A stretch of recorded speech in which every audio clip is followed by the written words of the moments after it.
La mathématique de la destruction familiale est simple. Plus une famille possède, plus elle est susceptible de s'auto-détruire.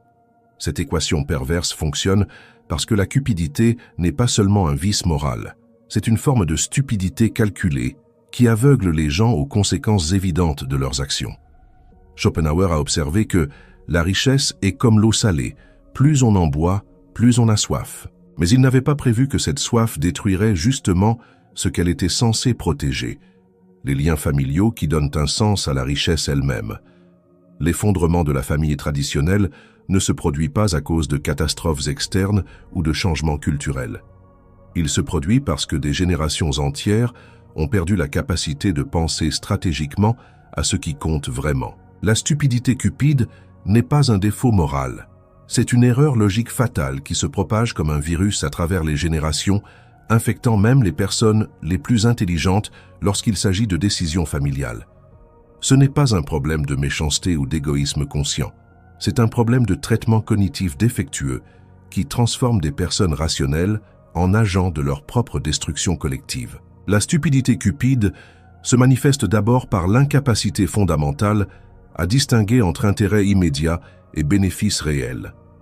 Les familles prennent des décisions qui semblent avantageuses à court terme, mais détruisent systématiquement leur structure de soutien mutuel à travers une logique apparemment solide, qui est en réalité complètement myope. Considérez le schéma typique qui se répète avec une précision mathématique. Une famille possède une entreprise lucrative construite grâce à des décennies de coopération et de sacrifices mutuels. Au lieu de renforcer les mécanismes de collaboration qui ont créé cette prospérité, chaque membre commence secrètement à calculer combien il peut extraire individuellement de l'opération. Le raisonnement initial semble parfaitement logique, maximiser le retour personnel sur investissement de temps et d'efforts.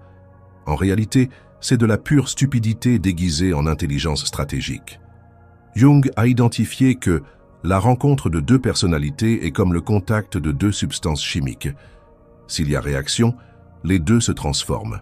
Mais lorsque la cupidité domine cette rencontre familiale, la transformation est invariablement destructive. Les membres de la famille cessent de se percevoir comme des alliés dans une entreprise commune et commencent à se traiter comme des concurrents dans un jeu de ressources limitées. La conséquence de ce changement de perspective est absolument prévisible.